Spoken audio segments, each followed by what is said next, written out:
There are homes in Europe built before America existed, and families are still living in them today. The average American home built in 1990 is already showing structural decay. Same planet, same physics, completely different construction philosophy. The oldest continuously occupied residential structure in Europe dates to the 11th century. The average American home has a structural lifespan of 60 to 80 years under optimal conditions, and most are not maintained optimally. The gap between 60 years and 600 years is not explained by climate, technology, or wealth. It is explained by one decision made at the framing stage of every American home, a decision made for reasons that had nothing to do with how long you needed the house to last. This is the 300-year gap. In the aftermath of World War II, the United States faced a crisis that had nothing to do with architecture and everything to do with scale and speed.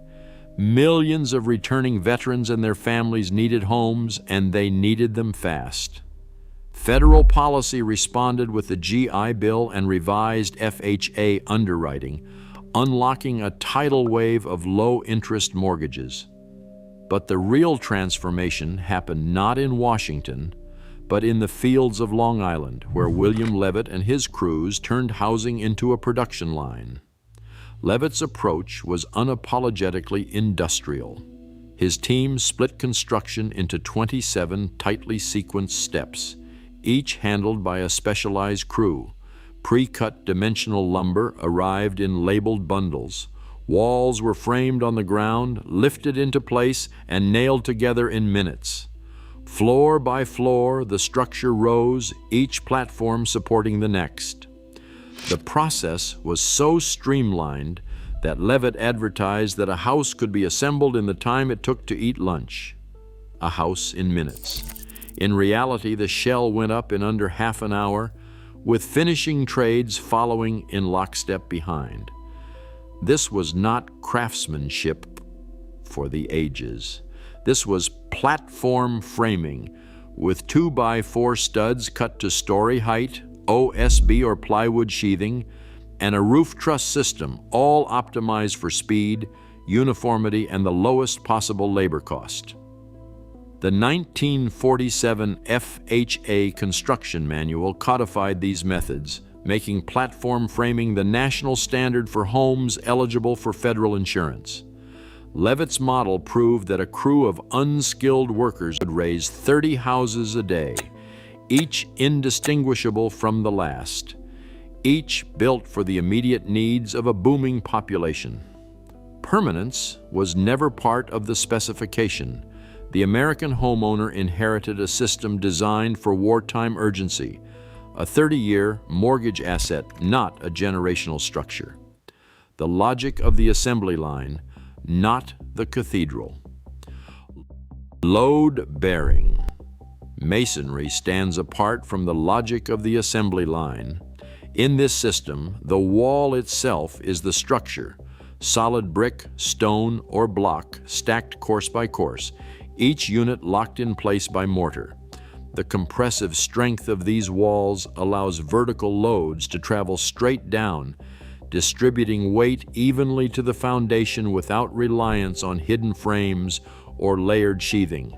A 24-inch stone wall, common in centuries-old European homes, can still carry its full design load after hundreds of years, so long as the mortar joints are maintained. The secret to this endurance lies in the material science. Traditional lime mortar with a vapor diffusion resistance factor, MU of around 10 to 20, allows moisture to move freely through the wall. Unlike Portland cement, which traps water and accelerates decay, lime mortar breathes. When rain soaks into the masonry, the wall absorbs and then slowly releases the moisture, both inward and outward, preventing rot and the freeze-thaw cycles that destroy rigid bonds. Over time, mortar joints erode, but the fix is simple. Repointing. Every 50 to 80 years, the soft mortar is raked out and replaced, restoring the wall's flexibility and breathability without disturbing the underlying structure. Thermal mass is another quiet advantage. Masonry walls store heat during the day and release it at night, buffering temperature swings and reducing stress on both the building and its occupants. This inertia, impossible with thin, insulated wood frame walls, protects against expansion and contraction, the slow motion forces that open seams and invite water into layered assemblies. A wall built of stone and lime is not just a barrier, it is a regulator, a living part of the building's environment. Ask a masonry conservator about maintenance and the answer is measured in generations.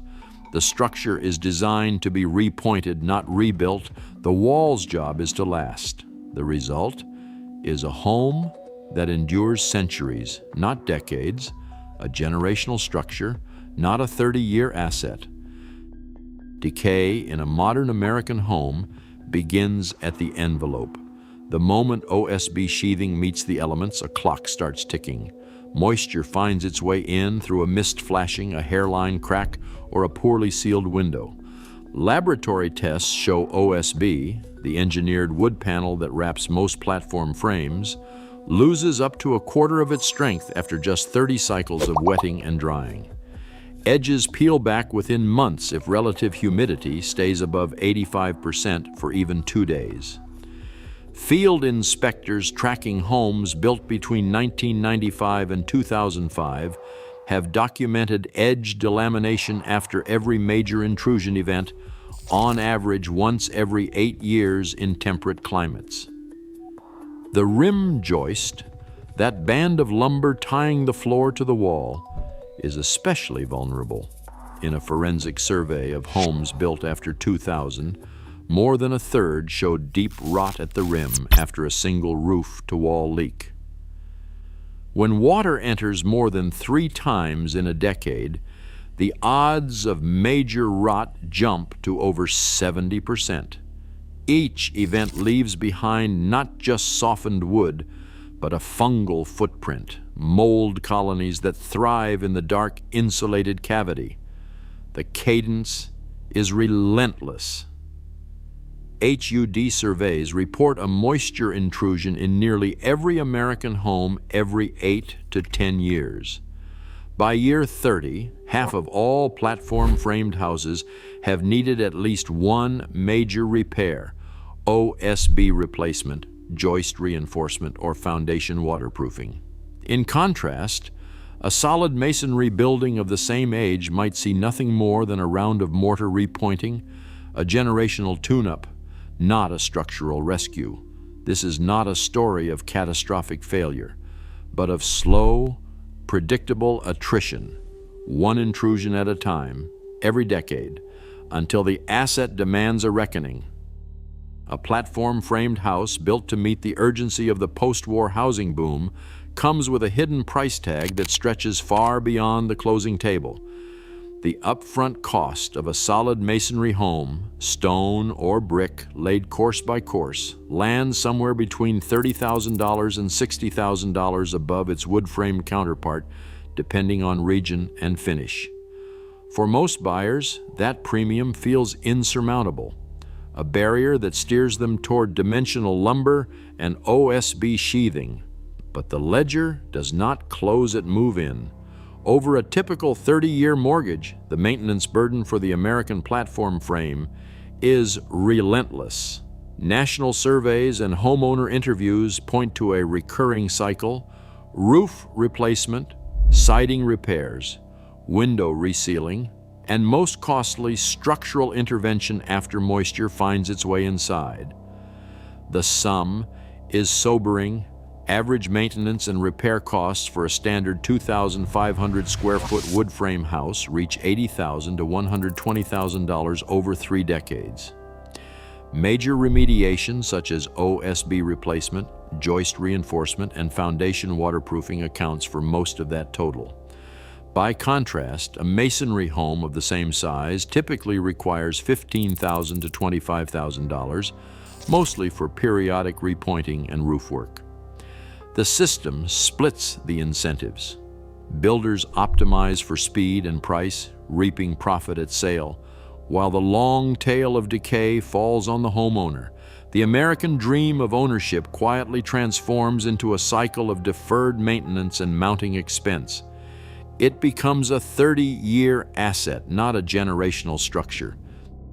The gap between a 30-year mortgage asset and a generational structure narrows when homeowners demand more from the specification sheet. 3 upgrades, each drawn from building science, not nostalgia, shift the odds dramatically.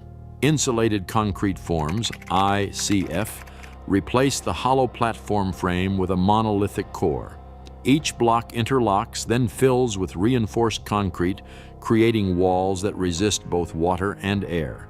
The cost premium ranges from 5 to 10% above standard wood framing, but field studies show ICF walls retain over 80% of their strength after 150 freeze-thaw cycles and exhibit no measurable rot or delamination after decades in service. Fiber cement siding, now widely available, stands in for oriented strand board and vinyl. Unlike wood composites, cement boards do not swell, warp, or rot when exposed to moisture. Manufacturers back them with 30-year warranties, and accelerated weathering tests confirm they hold their shape and color through decades of sun and rain. For the roof, standing seam metal replaces the shingle patchwork. Its continuous panels and concealed fasteners cut water intrusion by more than 90%. Service life averages 50 to 70 years, with failure rates below 2% per year, most often from fastener corrosion, not leaks. Together, these 3 upgrades close about 60% of the structural risk gap between standard platform framing and European masonry. The difference is measurable: fewer repairs, fewer catastrophic failures, and a house that ages on a generational clock. 2 inspection checks anchor this approach: annual review of roof seams and fasteners, and a biannual check for any fiber cement cracking or sealant loss. These are not exotic demands. They are specifications any homeowner can bring to the table, converting knowledge into leverage and moving the American home closer to the realm of the enduring. Today, American homeowners inherit structures engineered for wartime speed, not permanence. Dimensional lumber and oriented strand board sheathing were never meant to rival solid masonry or lime mortar. The gap between a 30-year mortgage asset and a generational structure remains by design. The question is, will we keep accepting it?